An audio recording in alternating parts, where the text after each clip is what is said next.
Dans cette édition, nous nous rendrons à Dijon où un rappeur a pour projet de réinterpréter le Bambourguignon, l'hymne traditionnel de la région. À Rennes, nous ferons nos courses dans une épicerie dans laquelle tous les produits sont disponibles en vrac. Mais d'abord, direction la Dordogne où 16 lycéens étrangers ont choisi de vivre en immersion totale. Adoptés pour un an par des familles locales, ces jeunes venus parfois du bout du monde sont ici pour s'imprégner de la culture et de la langue française. Dans la famille Mort de Rire, le 6. Pioche. Un jeu de 7 familles sans frontières pour Femke. Cette jeune Hollandaise est en Dordogne depuis septembre. Elle va vivre dans sa famille d'accueil jusqu'à fin juin. Au début, je ne parlais pas français, pas du tout. Et maintenant, oui, c'est mieux. You can smell it if you want. It's French bœuf bourguignon. Michaela vient de Nouvelle-Zélande. Arrivée seulement le 6 décembre, son français reste laborieux. Bonjour. Je ne sais pas. C'est assez difficile, mais on essaye. Alors, ça fait que 2 semaines et demie, alors c'est un petit peu récent. C'est vrai, on se serait vu dans 1 mois et demi. Je pense que Michaela fera des progrès.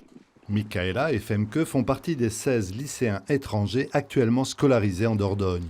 Découvrir la culture française et apprendre la langue grâce à l'association AFS. Un engagement qui les éloigne de leur famille même pendant les vacances de Noël. I missed home a bit, but effectivement, ma maison me manque un peu, mais ça va. Mais ici, la famille est très gentille. Je les aime beaucoup. J'aime beaucoup l'aventure, donc...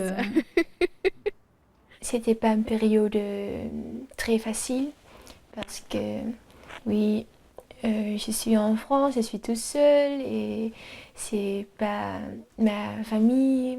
J'étais triste, très triste, mais oui.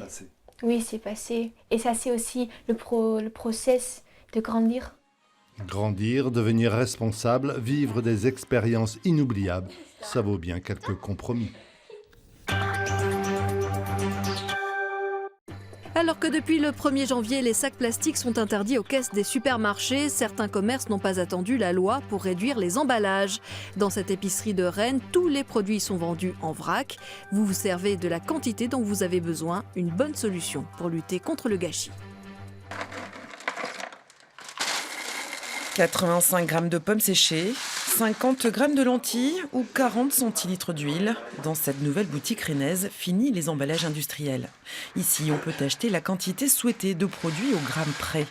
Ce magasin tout en vrac est le premier en Bretagne, mais sûrement pas le dernier, vu l'intérêt grandissant des consommateurs. Ça fait longtemps que je cherchais un magasin en vrac parce qu'il n'y a pas beaucoup et il faut faire à droite, à gauche pour chercher quelque chose en vrac. Et voilà, c'était une belle occasion de venir ici. Voilà, je suis venue exprès.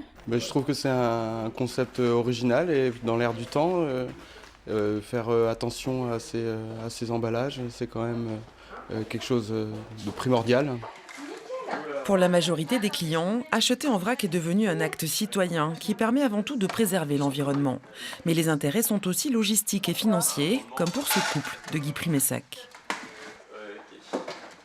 On a nos propres boîtes, on se sert de la quantité dont on a besoin, ce qui fait que du coup, il n'y a pas non plus de perte en consommation, on jette moins. Légumes secs, thé, épices, mais aussi produits d'hygiène et droguerie. Au total, le magasin propose 500 références, majoritairement du conventionnel, mais aussi du bio.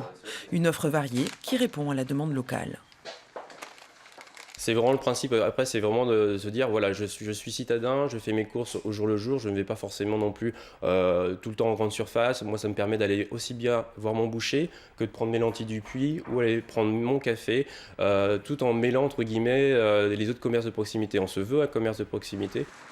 Cela fait à peine un mois que le magasin a ouvert ses portes au centre de Rennes et déjà 80 clients passent ici chaque jour.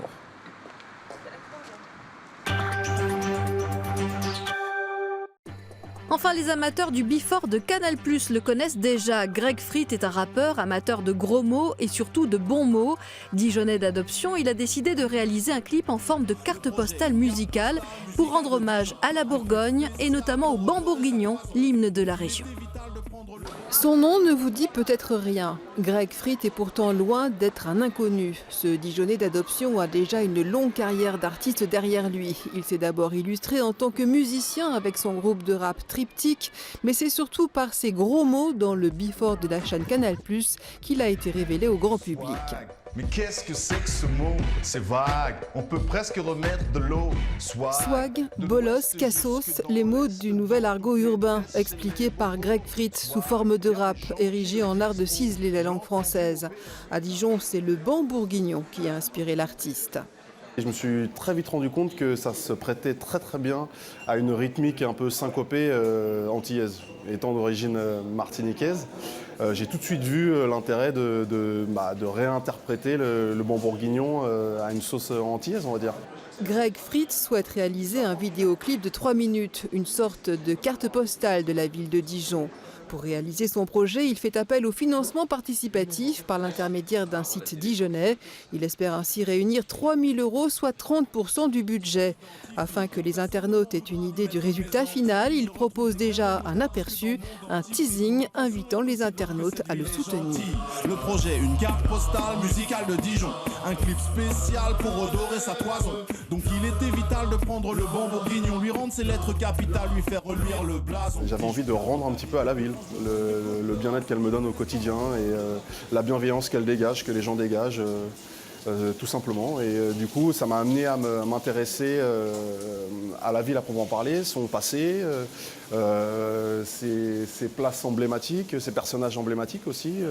Si le projet reçoit suffisamment de soutien, le tournage du clip Banc bourguignon pourrait avoir lieu au printemps 2016.